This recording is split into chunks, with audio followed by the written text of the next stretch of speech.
This week's episode of the Totally Rad Show is brought to you by Squarespace. Gamefly.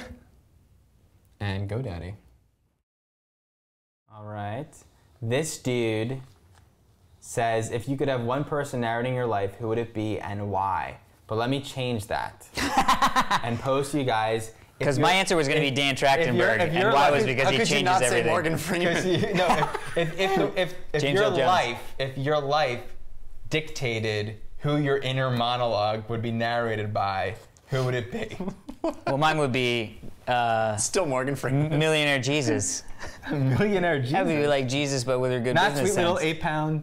No, not Jesus? baby Jesus. It would be Millionaire Jesus. I want Jim Dale to do mine. Right, you'd want Jim Dale, but who would? Would my real? Yeah. It would be like whoever does the voice for Charlie Brown. Oh, that's funny. I say mine would be Woody Allen.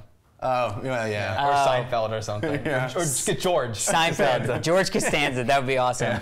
Mine would be some sort of knight or some sort of like ninja. Somebody really amazing. Subtitled? No one that all talks. silent. Yeah. Mine would be some sort of silent film Wait, star. here's another one. Crazy, guys. Yeah, it's me. I'm talking to you directly from my avatar on the forum. I'm Kazap. Anyway, on this week's episode of TRS, do me a big favour and could you review Harry Potter for me? Because I've sort of given up on the Harry Potter franchise at the moment. The last film wasn't that good in my opinion. Also, the video game Trine and the, hope I'm pronouncing that right, and the TV series Merlin. Is that the BBC TV series? I thought that was quite good. Anyway, gotta go. Back to my forum blogging. Three rad guys living normal lives are recruited by a team of super spies. Their missions classified, but you may surmise they battle evil by quoting movie lines.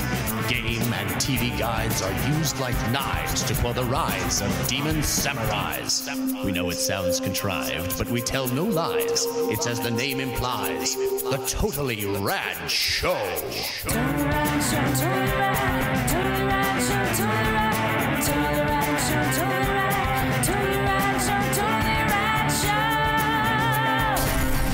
Hey everybody, welcome to the Totally Rad Show, episode number 122. I'm Alex Albrecht. I'm Jeff Canada. I'm Dan Trachtenberg. Totally Rad Show's weekly dose of all things rad. We take a flight to Florida, hop on a rad space shuttle, launch into space, look down on the world, see what rad happenings are happening, and talk about them. And it's not Shyamalan's movie. It's a long process. It does. It takes a while. You know, all of these are preloaded. We actually have seen Harry Potter 2 years ago. Yeah, we were in space. From now. the we're in delay, space. because the delay. Right. Light speed. Yeah. I see the Speaking of issue. Harry's Potter. Okay. Look at the background. Awesome. Awesome. Epic. Remember that time Super that intense. he got that scar? Yeah, like what? That was cool. Yeah. From all that It was stuff that us. he did? Yeah, and that was, did you say who it was? No. Itai. Itai. Itai Altair? Itai From Altair. Israel. This is a background sent all the way from Israel. Very cool. That's amazing. I From love Israel it. to space. I'm interested. Harry Potter is huge in Israel. I'm interested to hear what you guys think of the Harry Potter. Great segue. Ah.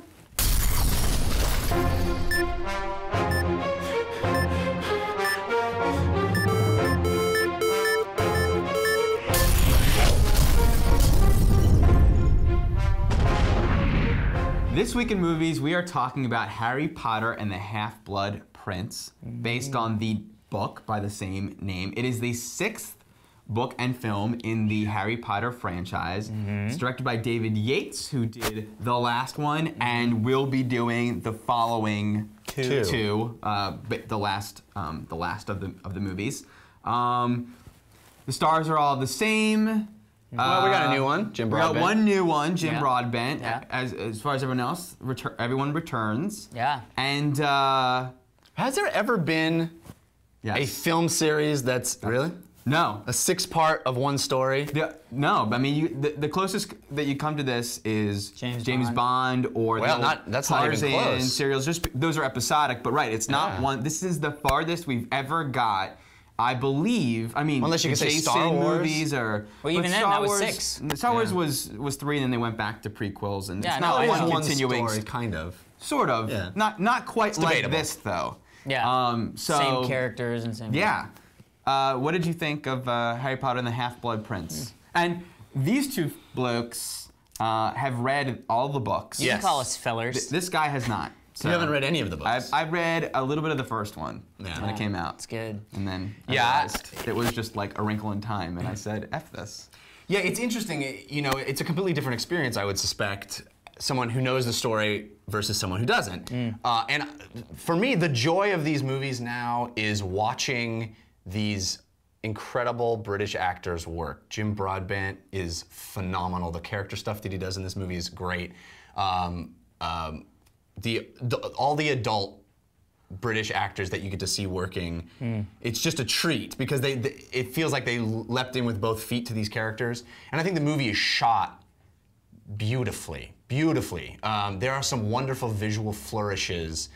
An example of which, one of my favorite moments, is right near the beginning, and we're in the Weasley house, and people hear that Harry Potter might be there, and there's this great shot looking up in a multi-level Weasley house, and these heads kind of pop out in different ways. It's just this really great comic visual gag that it just shows an inventive mind at work directorially. You know, this movie takes a lot of liberties with the story, but I don't watch these movies anymore for the story. I've got it. I have it. I know for me now it's the visual ride of seeing the stuff in my head come to life, and I fill in the gaps where it's missing. So I can't really speak to how well the story was conveyed, but I had a great time watching the movie. I can't wait to hear about that. From you? No, I can't wait to hear what I missed. Oh yeah. Yeah. I mean, I agree. I think this may be my favorite of the Potter movies so far. It was definitely not my favorite of the books, which is interesting. What was your favorite of the book? Prisoner of Azkaban. Okay. Yeah, third book was my favorite by far. I actually I'm not a big fan of where the series went in 6 and 7 because of the fact that everything else was sort of, here's the Hogwarts story, here's the next year, and the next year, and then all of a sudden it was like, now it's just this other totally different story, which is crazy and fun and cool, but I always liked the fact that it was sort of always brought back to this school in the previous books. That said, this movie is gorgeous. The kids have really grown into their own as far as their acting abilities go. I mean, when you watch the first Harry Potter and watch this Harry Potter, I mean, you just don't even, you forget that it's kids. I mean, these guys are really top notch. There are some epic moments. The cursing moment that happens is like, huh, what movie am I watching? There are a couple scenes where it's like, what am I watching? Kind of horrific. Yeah, almost. in a great way, because that's what it is. It's like this, you know, childish fairy tale offset by this horrible stuff that's happening, and I think it's the first time that you really get brought into the sort of depth of what is actually going on in the sort of evilness that's brewing underneath. And I'm excited to see the next two movies. I think are going to be extremely dark and extremely edgy. That's true. So yeah, I had a blast. I mean, it's freaking Potter. What do you want? Yeah, I've always enjoyed the Harry Potter movies. I never would say that they're great movies or I love them or whatever. I think this one you have to have. When I heard really positive things about it, I was excited that maybe this could be a Harry Potter movie where you don't have to have seen it's like Casino Royale or whatever. Like you don't have to see it stands on its own as a good movie, let alone a Harry Potter movie or whatever. It's not that. But it is the best one of the series. I loved it. I'm actually thinking about seeing it again for some weird reason. Like, it's that infectious. I agree with all you guys, with all that you've said. The acting, these kids finally, not only was their acting phenomenal, but also, finally, story-wise, they are people. It's finally a movie about people. It's not just pawns in the plot of the Harry Potter movies. It's like they're fine. I actually think that last week we reviewed 500 Days of Summer and spoke about how amazing it was as far as informing relationships. And this movie had equally as profound things to say about relationships and friendships, and it does things that that most movies don't do about those stories. It doesn't do the John Hughes mechanic of how relationships are formed. Yeah. It's a little bit more true to life. And let's just say, best Quidditch definitely representation ever. Definitely. There was some great stuff, but and also, the cinematography was the best cinematography probably of the past 5 years of any movie, certainly of the Harry Potter franchise. Bruno Del Bonell did the movie Amelie, which when that came out, all of us were mimicking the stuff he had done in Amelie. And now with Harry Potter, I mean, nighttime in this movie, there's things are happening that you guys don't even realize, or many people probably don't realize is happening. The nighttime look in this movie is completely unique to any other film. Gorgeous, gorgeous, gorgeous. And the score too, you know, this guy has taken over for John Williams, as other people have in the other franchise, but he did the last one and this one. And there's cues in this score that aren't in the other films that I think is better than the John Williams main theme. Yeah. I disagree slightly with the relationship comment. I don't think I would go as far as you in praising the way the relationships are handled. I think it is a little soap opera-y, a little. I mean, they do it. It's not 500 Days of Summer subtle or profound, but I will say that it's interesting that this movie, especially compared to the last one, where we had a really big action set piece at the end, which I really enjoyed. There isn't much action in this movie. There isn't. There's almost none. Yeah. Which is interesting because the book has a big action set piece at the end, and they took it out, which is shocking. Yeah, I was sort of wondering about that because I kept going like, this is how like, I think it actually. One of my problems that I had with it was the fact that the ending of this movie didn't land on me as much as I thought it would. Well, you knew going in what it was. But the ending of the last movie landed on me, and I knew exactly what was going to happen. And I don't know I don't know why that happened. But there were some. I mean, talk about the cinematography when it cuts. You know, it's like two shot of this sort of like back and forth duel. You know, magic duel, and then all of a sudden, extreme wide shot with a last hit thing. It's like, it's almost like I'm in a bushes watching wizards fight. Like, awesome. My point about the removal of the action set piece is that it's interesting that this movie seems much more subdued. It's much more about discussions between people, and it's interesting that it works on that level. That it's still as engaging and. A 2-hour and 40-minute movie, which I think it was what it was, is still interesting to watch and doesn't get boring when you I think the next ones are going to action up the bump. And well, certainly the end of the seventh book. Yeah, of course. It's almost like when you watch a movie like Hotel Rwanda or State of Play or 3 Days of the Condor, when you watch these political thrillers where it's all these heated debates and you come away feeling like you just saw an action movie, though there's no battle sequence or anything. And that's what this movie was like. Good point. Anyway. Briefly, we haven't talked about any movie news on this show in a very long time. Summer. Are we going to talk about Harry Potter movie news? No, so I was going to ask you guys, we've never talked about cast news and all that stuff, but they finally announced a Green Lantern is Ryan Reynolds, directed by Martin Campbell. Martin Campbell, who's made many movies, but he made Casino Royale and basically said, yeah, guys, I am a badass director. Jeff, I want to ask you, I assume you never read Green Lantern. Not really. Yeah, just sort of in passing. He's always been, I've been completely naive to him. I have feelings about Ryan Reynolds. You love Ryan Reynolds. I love Ryan Reynolds, unabashedly. Do you love Ryan Reynolds as a superhero? There's no reason for me to not. I didn't think I would love him as a leading man in a horror film like Amityville Horror, and I should probably see that because I'm very dubious about Ryan Reynolds because that man goes to slapstick. It's like a little bit. He's got a little Jim Carrey-ness in him. Well, that's sort of why it was interesting really that he was going to be Deadpool, because Deadpool. I mean, he was Deadpool in the Wolverine movie, but they were supposedly going to be a spin-off, which now is probably not going to happen. Probably not. But Deadpool is that wisecracking.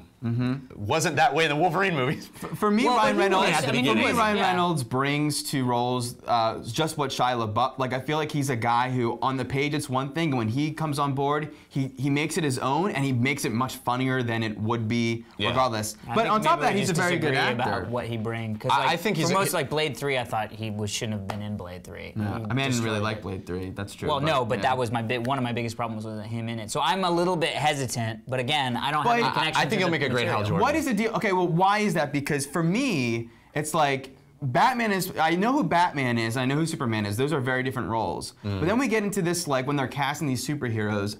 Are they all just supposed to be tough guy superheroes, or is there something unique to Hal Jordan, to Green Lantern? That well, I think the Ryan Reynolds-iness is particularly appropriate, and a lot of people were talking Nathan Fillion, and there was that awesome fan-made fake trailer that was phenomenal. But the reason I think people are going to those more everyman kind of self-aware wisecracking types is that the Green Lantern core, you know, the superpower is kind of thrust on this guy's life, and it's bigger than him, and he's sort of bewildered as to at the beginning as to, you know, what to even do. And I think that there is that quality I would assume that they're going to put in the films of this guy sort of in a little over his head at first. Interesting. Which is different than a Superman or a Batman. Yeah. Okay, excellent. Love it. Love it. Great. Yep.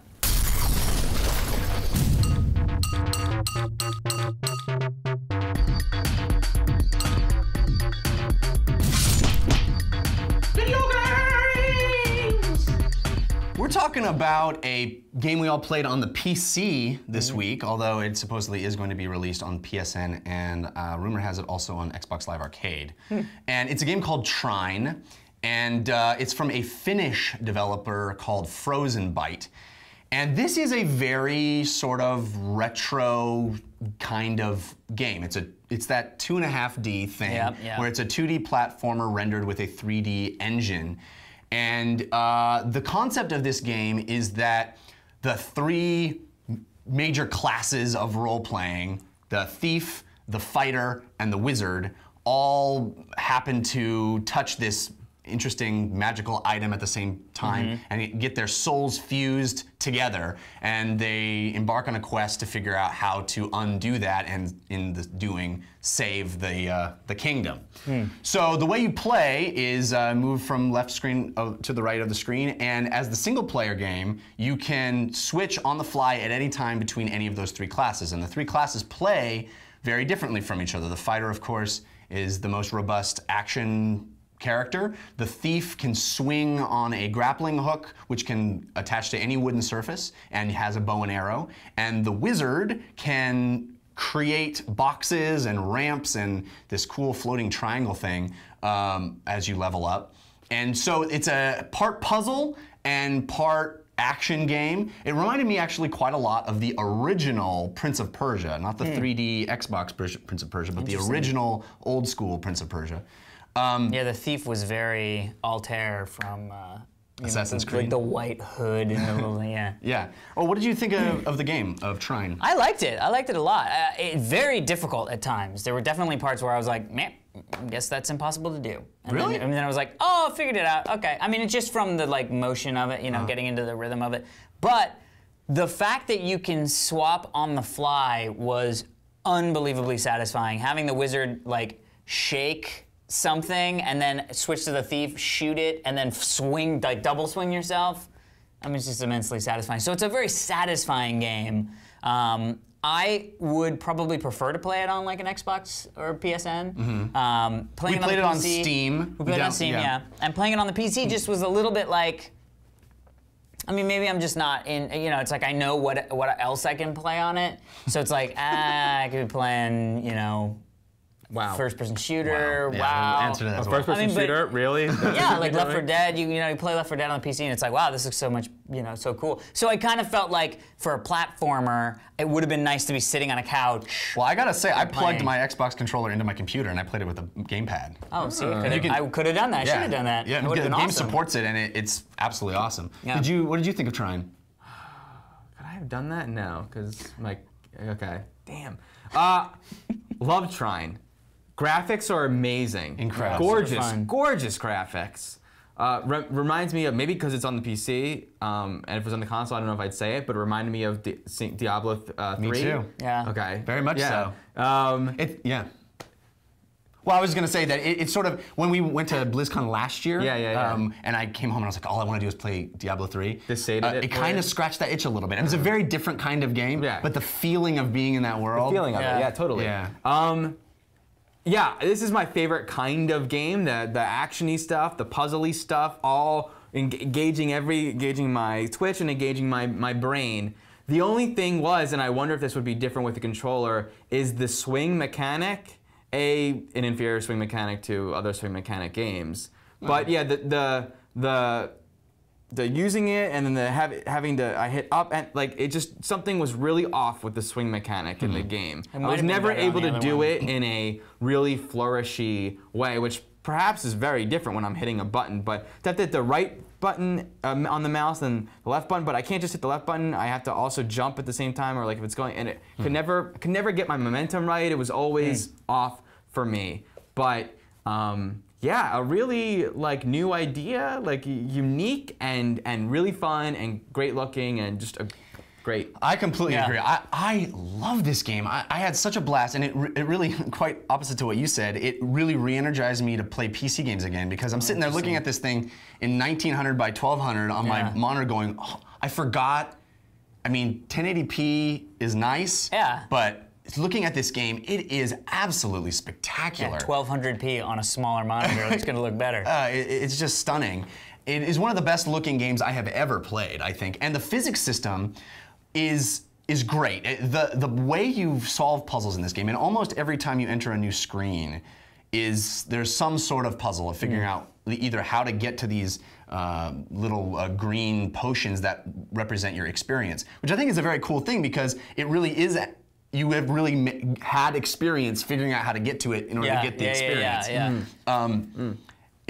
I never felt like I found the solution. I just found a solution, which is awesome, because almost any of the characters can figure out a way to do it. Right. And I always felt like I am using the playground of the physics and the abilities of the wizard and such to figure out my own way to accomplish this task. And it was so much fun. You can create these boxes, and there's a great level up mechanic where you can then create more boxes and more ramps. And the design is so great, because it's not just a wooden box. It's like it's like clockwork. Yeah, it's like a Da Vinci-esque box. You know what I mean? It's so great, and I didn't want to stop playing it. The presentation is awesome. The way they tell the story, it's got this great narrator, so you feel like you're in a storybook, and then the characters themselves are talking to each other, and there's great VO. It's cool. A $30 game on Steam. I think it's worth it. Supposedly on PSN, it's going to be out any day now, I hear, and it's going to be $10 cheaper. So I think it's a steal. Yeah. Great game. The next game I want to talk about is an Xbox Live Arcade download. And if you'll excuse me for one second, I'm going to get a prop. And we're back. When I was a kid, that's awesome. I was a game reviewer for the newspaper, and I couldn't find my actual review of The Secret of Monkey Island, but I found a column where I named the best games that I had ever played, and it was all the games that I gave a 10 to. This is my a photocopy of my column. At that time, it's a very young, embarrassing photo of me. But so I ranked Secret of Monkey Island on CD-ROM alongside Alone in the Dark, Star Control 2, Space Quest 5, King's Quest 6 as top PC adventure games. Top PC action games were Wolfenstein 3D, Wing Commander X-Wing. Anyway, so clearly I have a great affinity in my heart for The Secret of Monkey Island, which is an old LucasArts point-and-click adventure game. It's one of those games that is sort of in the pantheon of, if you've never played it, it's really worth playing. Which is great because it's being re-released on the Xbox Live Arcade with a completely new graphics skin and audio skin. Re-released. Yes, excuse me. This last week. Yeah. We all played it. The really cool thing, I think, is that it's got this new layer of graphics and audio and new voiceover work and new music compositions. But at any time while you're playing it, you can push the back button and switch back to the original graphics. Yeah. So it's like this magic time machine. I found myself switching back and forth all the time just to take that cool trip back in time, but also to see just the wonderful new art that they've put in and how they reimagined what was in that old, 256 color palette into this brilliant 1080p. I loved how the Swordmaster was like this black chick with an afro in the old version, and then now she's like, oh yeah, that's like I can. Like, back then, I didn't know that was a black chick with an afro. It just looked like a muddled, like, darkness of things. And now it's like, oh no, I get what she's like Caribbean. Did you ever play this game as a kid? Yeah, I did play this game as a kid. I played a lot of it, though I never got very far. Right. As when we were kids off in the cave, right? So, I mean, I remember playing this game for hours. Space Quest was my favorite of this series, of all these point-and-click adventures. But Secret Monkey Island, I played for hours, and I was like, when we were gonna play this, I was like, I'm gonna get farther than I ever did now. I can't wait to do that. And then I realized, when I got farther than that, I realized I was not far at all. I remember this thing that was like, I remember the prison, getting to the prison and being like, that was like really deep in the game. Like that, I'm like, that is like the first thing you do. I couldn't believe it. What's very helpful with this game is the hint feature, which is completely a new addition for this special edition. Right. So basically, you hit X at any time, and it tells you what to do. I don't know how when I finally did this to see what I had to do. There's no way my brain would have ever gone in the direction that the game needed. Not a freaking way. That being said, I'm so glad it did that because just experiencing the story is amazing. It's the writing, right? Tim Schafer wrote on this game, who we brought up again and again with Brutal Legend and Psychonauts. This is sort of how he got his start. Yeah, one of the funniest games to this day. One of the funniest things I've ever. I didn't get. Did you get the troll has George Lucas inside? Amazing. And the wonderful right at the beginning, the wonderful ad for Loom. Yes, amazing. Which I remember buying that game and not being able to play. I reviewed that game. But I see, it didn't make your list. What I never got to experience then, which now is one of the most profound experiences I've had in a game, is defeating the sword. To defeat the sword master, you don't, because it's a point-and-click adventure. You never have an actiony moment. You don't actually fight with a sword. So the way they did it was you have to learn clever puns in order to defeat the sword master. So you're accumulating all these like retorts back and forth, and it's a fun way to do it. It's actually fun experiencing that and having to beat a pirate by having to know the what you say back to that retort or whatever. And then you fight the sword master, but it's not the same stuff.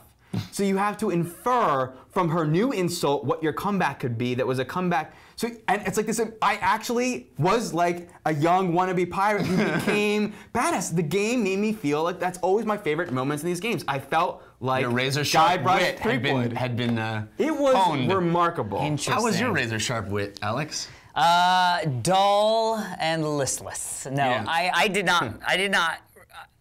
It's too slow for you, this game? No, well, it's too. Here's the problem. And I think you nailed it totally, which was when you're a kid and you're playing King's Quest, you think you are almost done with the game, and you haven't even done the first thing that you need to do in the game. And at the time, I remember I did this with Myst, where I was able to get very, very far into it, and then there was like this one thing, and I was stumped, and I was like, and I bought the game guide because I was like, I just need to know how to get through this one part. These games to me are 20 minutes of forward progress and 2 hours of not doing dick. And the thing that I really dislike about this game is it's not just you don't know what it is that you're supposed to do. Yeah. It's you don't know what 7 steps ago you were supposed to do that has nothing to do with what you're supposed to do that will get you to where you need to be. So a great example is I say poo on you. No, it's true. Because the great example was like I met the pirates guy, all the hoo-ha. I was like, great, I know exactly what I need to do. I need to find a sword, and I need to get the sword guy. I need to do this, I need to do that. So then I go, and there's a sword, and I'm like, great.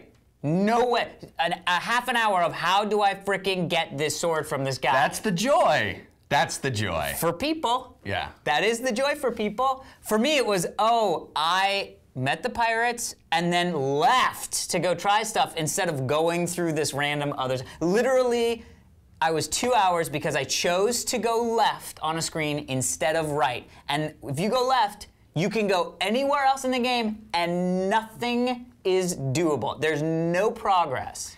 So that to me brought back this whole frustration that I had with these games, which was, I don't need breadcrumbs, but I need some linear connection. Well, game design has definitely come a long way, and it's sort of being used to how games are designed now. We aren't even thinking in those directions. Yeah. Of old. But like I said, the game is unplayable without hint. I mean, there's just no. Well, but even the hints, it was like get drugs. There's no way you could. And I'm like, get drugs. No way. There's nothing for me to. I didn't know that I had to get like a fish at some point to the thing. Yeah. Okay. So to me, I didn't have fun. That's back then. But aesthetic joy and the sort of being back in that world was definitely nostalgic, and I was very excited to have that experience, though I think overall I didn't really enjoy playing the game. Okay, that's fair. I love It's on your list. this. It's on, yeah, I mean, back in 1992 or whenever I wrote that, you know, and this game came out in 1990, and it's such a wonderful labor of love that clearly they put into the remaking of this, because there's so many hours of graphic update and music update and voiceover stuff that... The score is great. It's, The thing about this is they don't make games like this anymore, and maybe that's probably what you're talking about. People need that sort of 30 seconds of action repeated constantly, which is fine. I enjoy games like that too, but it makes me yearn for a time where I didn't just have to shoot something every 4 seconds. You know, like this game is a storybook that you're walking around and interacting with these people, and the joy of walking into that bar and going, I can talk to all these people and find out the wonderful writing that they've come up with and try things and things don't work. And I love that. It makes me excited for Heavy Rain, for example, because I think that's the closest we're going to get to a game like this. What about Broken Sword, or they make newer... Yeah, they still make those point-and-click adventures. There hasn't been a new Broken Sword in a long time, I think. Actually, I think they released it on the DS, but it was a remake of, it was a port. I highly recommend. If you've never experienced Monkey Island, there's a reason that this is a classic and is remembered fondly by everyone who ever played it back in the day. Good news is there's like so many walkthroughs. and it's not about I think it's not about a progression. It's not about finishing it. It's about the journey. But I would say I wouldn't have seen any of what I look. I never saw any of these jokes. I mean, when you're underwater, you're tied to a thing underwater, and you need something to cut loose, and the guys walk ahead top of you like, hey man, I just killed someone with this rusty knife. I'm gonna try and throw it away. And you're like, yes, and he's like, maybe not. And you're like, no. Like, there's so many joyous moments and what I just said, the voice acting. Before you had to read all this and do those performances in your mind, and I was not as good an actor when I was younger. In your brain? In my brain. I gotcha. And hearing the voice acting game was amazing. Amazing. I want every game to be like that. Sierra needs to do the whole Well, this isn't Sierra game. This is the LucasArts. And LucasArts has released a crap ton of these on Steam already. For instance, Loom. Indiana Jones. Yeah, and everybody wants, you know, Grim Fandango and Full Throttle, which were both great, wonderful games.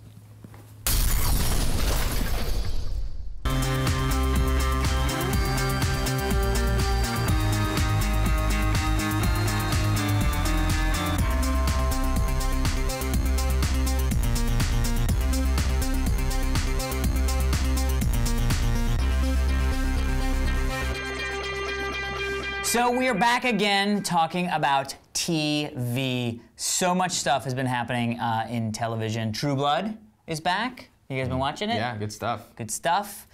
Speaking of HBO, HBO has come out with a new series called Hung, and it's from some of the people behind The Riches. Did you guys ever see that? Yeah. On FX, I think. Yeah.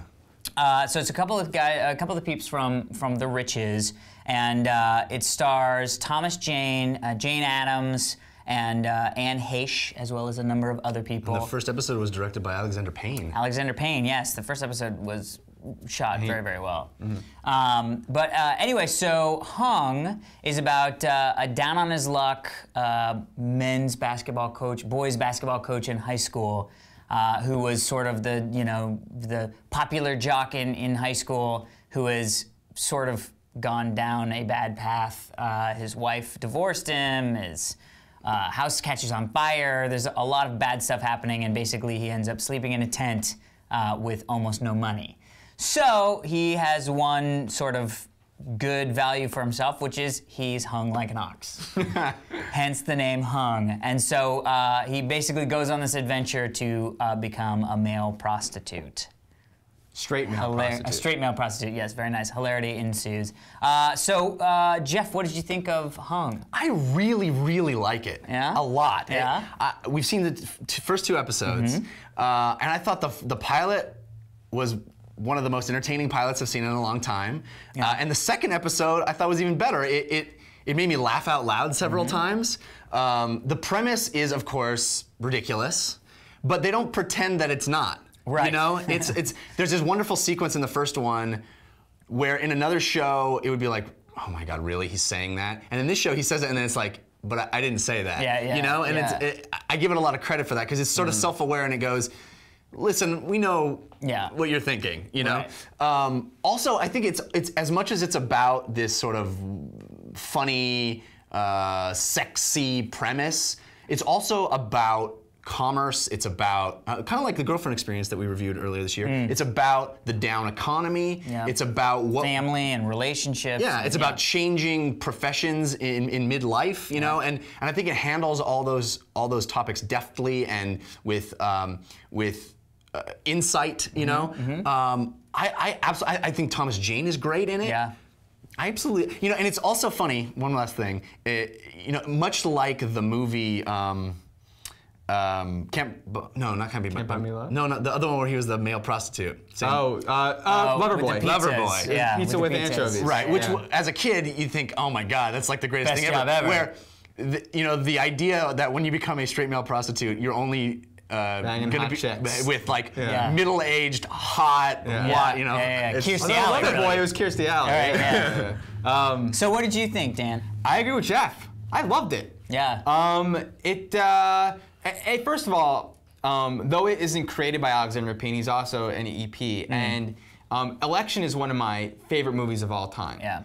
And he did Election, About Schmidt, and Sideways, and he nominated or won Academy Awards, for, you know, and then for both About Schmidt and Sideways, and then now nothing. So this is almost like the pilot episode is like our next Alexander Payne movie. Yeah.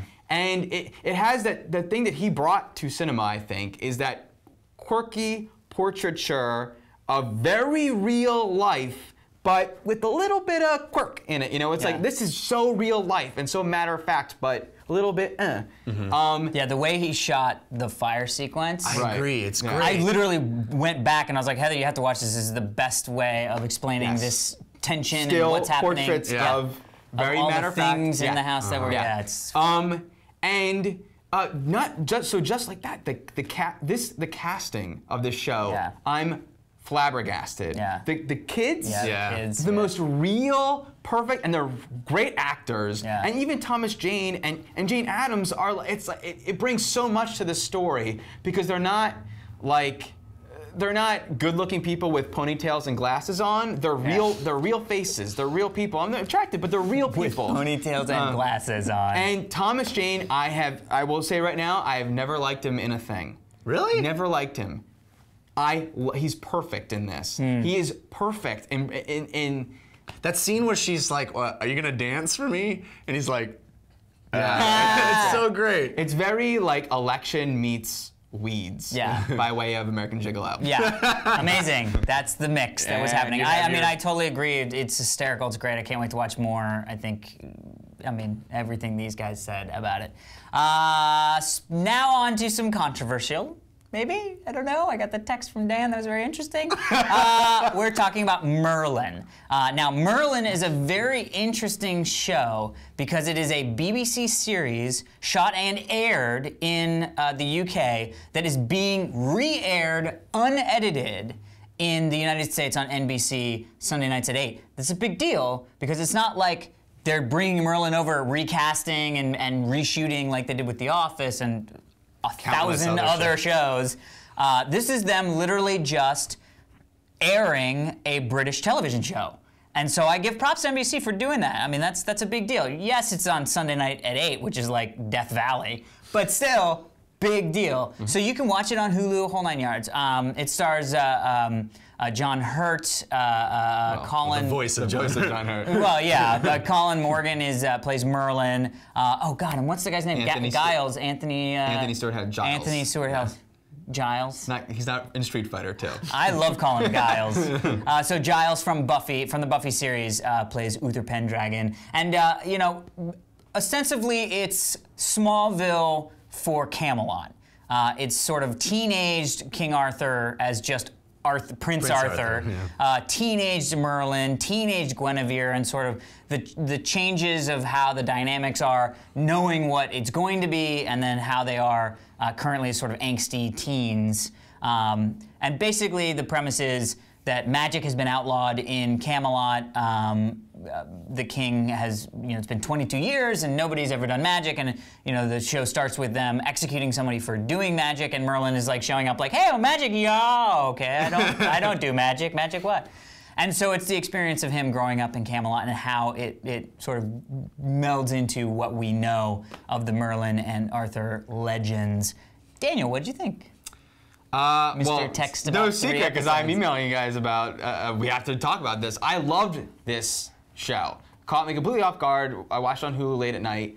And I knew of it from following Giles on Twitter, mentioning the show. That's funny. So knowing nothing about it, it took me, took my breath away. I think I just love the premise. I love that, exactly what you just said, that it's Merlin, but magic is outlawed. And yes, it's Smallville and Camelot, but by the third episode, I realized, well, it's also like CSI.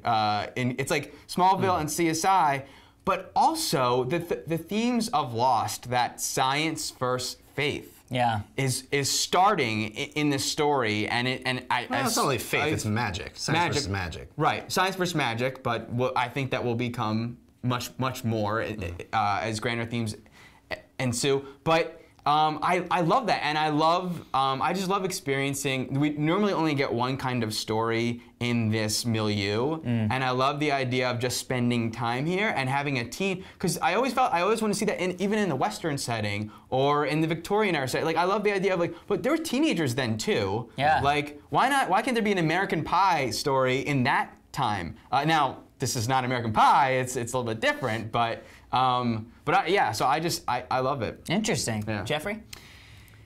I hate to be a... controversial? Well, I hate to be a budget snob, but I have a very difficult time aesthetically with these type of shows. I can't seem to enjoy Hercules and Xena and even the Buffy that I've watched so far, because these guys keep yelling at me about it, I have been watching, starting at the beginning of Buffy and making my way through. I'm only a few episodes into the second season. But I have a very hard time with how cheap everything looks and feels. And I can't seem to get over that. I know that's not really fair to the show because they're doing the best they can with what they've got. But the CG in this show, the puppetry as well is pretty terrible. Even the sort of set design and the way it's shot and even the actors to a certain extent, it all feels very low rent to me, and I can't enjoy it. I don't like this sort of monster of the week thing. I don't think that it has anything profound particularly to say. It feels very by the numbers. Like, for instance, the second episode I found to be hard to get through. I knew what was going to happen. Nothing unexpected happened. I did not enjoy it. I don't particularly care for the guy playing Merlin. Interesting. I just found very little to like. Interesting. Sadly. I agree with the second episode. I didn't like it. That's why I was relieved when the third episode came, because I was like, oh, this has something. Yeah, I really enjoyed it. I'm actually thankful that you brought it to my attention. I saw the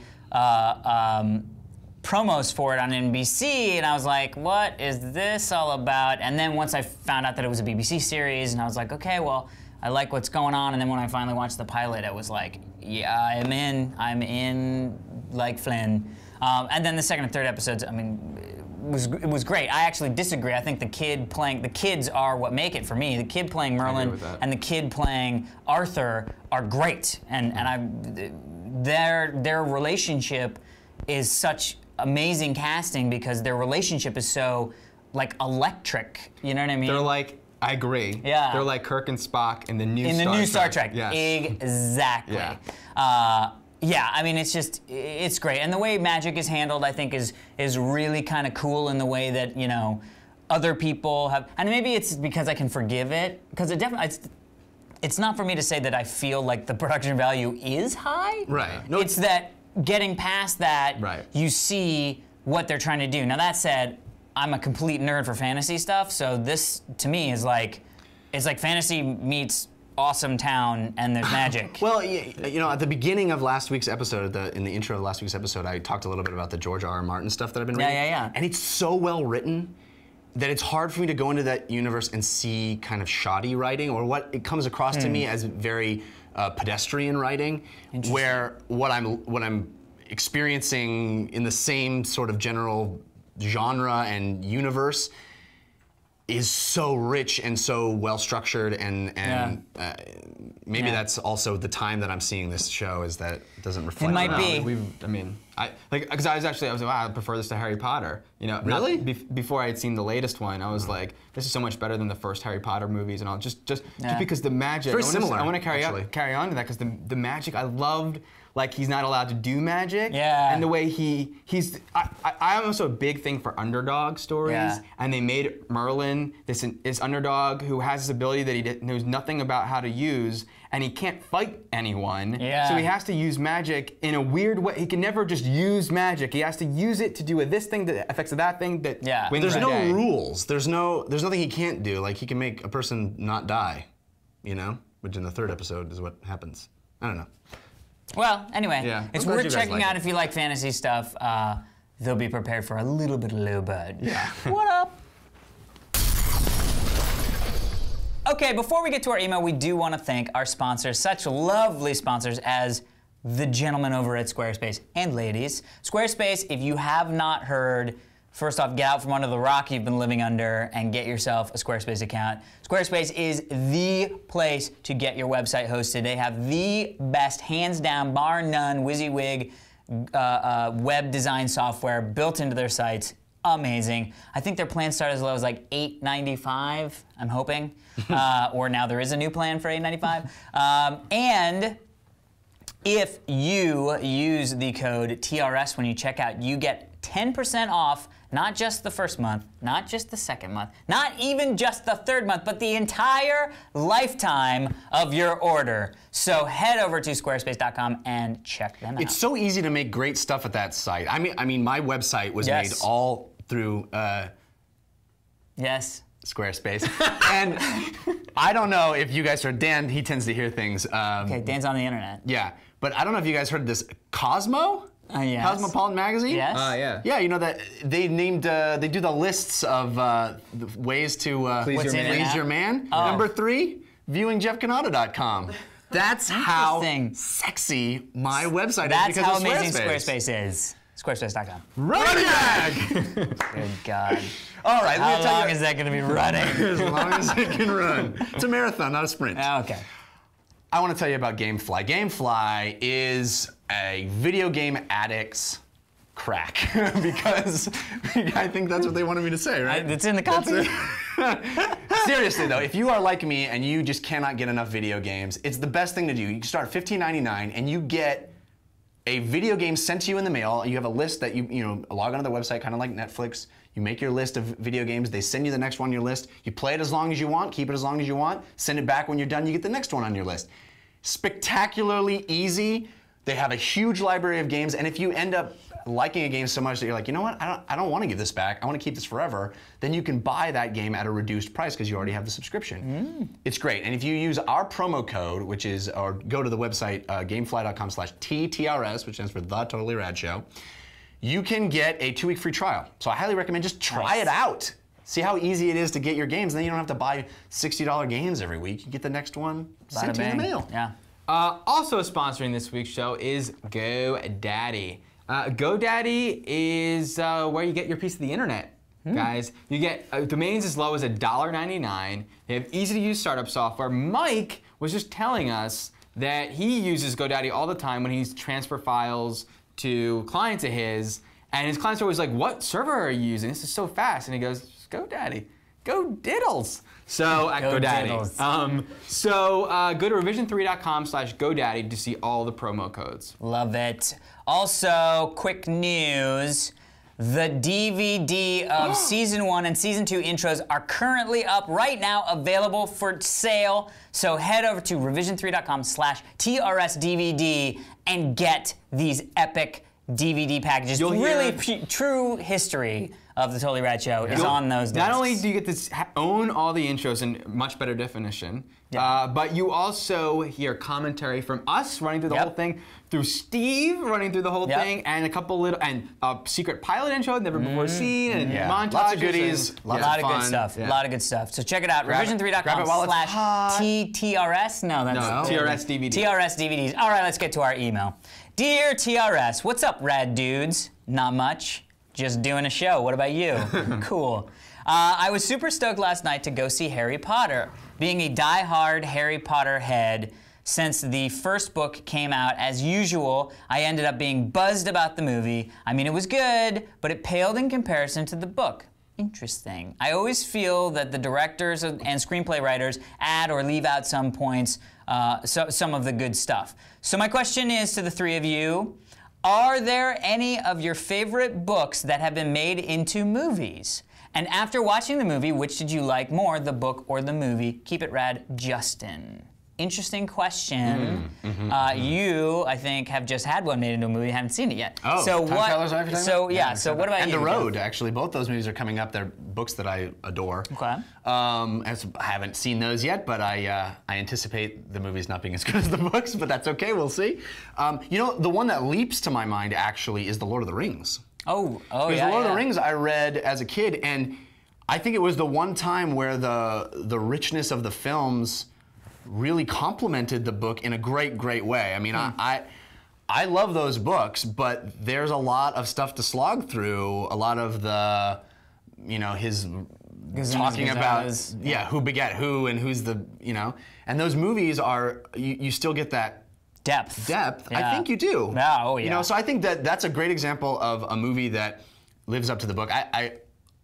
Sadly, oftentimes that's not the case. Yeah, I agree. Do you guys have any? I mean, I loved reading when I was a kid, Big Trouble in Little China. So when that movie came out, I was like, they made a book about it? Dan would do the opposite. Dan would read the book adaptations of the movies. I loved License to Drive so much. I read the novella based on the movie. You get so much more. Oh, I hear you. The nuance. The nuance of Every seatbelt click. You know, there's not a lot of my favorite books that I read the Da Vinci Code books before they were movies. Yeah. And the movie did not hold up. Right? Did not hold up.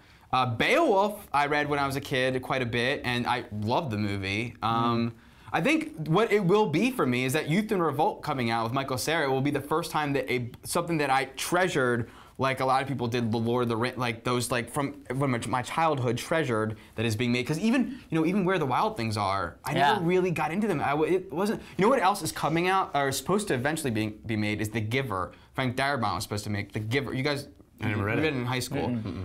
The Giver is an incredible sci-fi sort of idea. And if we ever get an Ender's Game movie. Right, yeah, I was just about to say. But we're not going to get that movie. Well, and you know, one of the big ones that jumps to my brain is Jurassic Park. Oh. Which of course was, and you read that before the movie? I didn't actually read it before the movie, but I assume a lot of people. I mean, that was like the big when it was coming out. It was like everybody had read it. It was like the big book, you know, sort of like the Da Vinci Code when that was coming out. But for me, two, and they're both Michael Crichton books, but two books that popped up for me that I really enjoyed. One was Sphere, which. I didn't think the movie was as good as the book at all. The movie was horrible compared to the book. I love that book. And the other one is Timeline, which again, I loved the book, and the movie horribly underwhelmed me as far as that. I really want to see it, actually. I never saw it. You've never seen it? Have you read the book? No. The book is great. It's actually a really good read. But what about, I know you love the movie. I don't know if you like the book as much. I assume you would. You love 13th Warrior. I did. I never read the book. Oh, okay. I never read the book. But 13th Warrior is a great movie, so hopefully it would be a good translation, but I hadn't read the book. You know, as a kid, I started reading the book of Neverending Story, but I couldn't finish it. It's so you're making a joke. Okay, you joke. I read the book after the movie. I love it. The book is sort of like the first two movies, but The book is amazing. It is a great book. I didn't mean that. Jeff was like, I didn't even really read your character. If you've never read the story, it's freaking worth it. I love dude. it. And It's it does really end, good. unlike the joke implied. No. Well, thank you Actually, so reread much it. for your email. If you'd like to have your email read on the show, please feel free to send it to fans@totallyradshow.com. Also, fans@totallyradshow.com is where you send backgrounds. Like, Yes. Dan? Who is Like this? this guy, Itai. Itai. And we appreciate getting those backgrounds. You can download. I think this is a very cool concept, the scar. You know? That's great. I like it with a little bit of blood. If you want to download this background, you go to totallyradshow.com. You can click on downloads and get it. You can get our logo to make your own. And if you want to see yourself at the beginning of this episode, like Senor Kazap was this week, you can send that, or you go to totallyradshow.com/missions, easy for me to say. And Although they won't need to next week. oh yeah, next week we got Comic-Con. So. And no movie. Next week's Comic-Con! Next week's Yeah. freaking comic. It's going to be awesome. So a couple things real quick. As Kevin Smith would say, Comic-Con. So next hate week him when he is says that. Comic-Con. One, That's a complete- get your ass to Comic-Con. We are going to be doing a live show in room 7AB at 7:15 on Friday night. You should Two, be there. If you were not able to secure a pass for that night, if somehow you got in line but the line was too long and you didn't get in to see the show, if you just happen to be in San Diego and somebody told you about this show and you're watching it for the first time and don't want to go to the Comic-Con, we are going to be doing a party right after our panel on Friday night at Tivoli in San Diego. That's Tivoli, Tivoli. I stopped thinking halfway through the spelling. That was right. You can find all the information out on revision3.com and on our website. We're going to have all that information. So you don't need be there or be square. It's going to be awesome. We're doing it with a big party with Jinx and the guys from My Fanboy. Should be a super, super, super fun time. Let me say something. So Friday night, there's going to be a panel that ends at 7:30 with James Cameron and Peter Jackson. Yes. If you go to that panel, you probably won't get into our. You won't get into our show. Let me tell you a couple things. They're great dudes. One, both of them will be on other panels at other times. Sure. One. Two, that'll be all over the internet. You will be able to read everything in that panel. Why go? Three, you're not going to be able to hang out with Peter Jackson, James Cameron. No. You come and hang out with us. That's what we do. If you go to that panel, I will not hang out with you.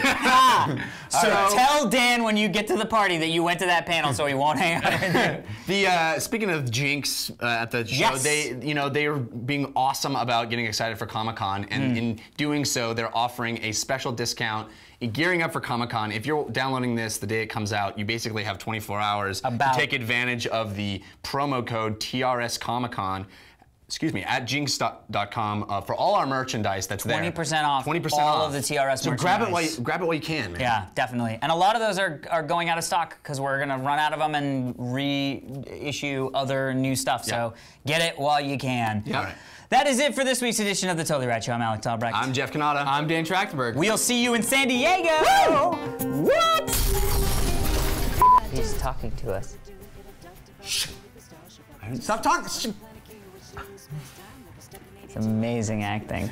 I think something's wrong with your That's the computer. most acting Dan has ever done. Oh, Dan acts the shit out of these intros. Yeah. I know, where was that when we were doing the fucking when other we're one? not act, Dan is like, I'm gonna fucking act the shit out of this intro. Where was that So I guess we have to be afraid of ninjas now. You know what? You know what the problem is? Dan just doesn't want lines. When he can like improv and when he's ad lib, freeballing, yeah, it's crazy. It's the magic. That's when the magic happens. love it. It's business. It's business time. Okay.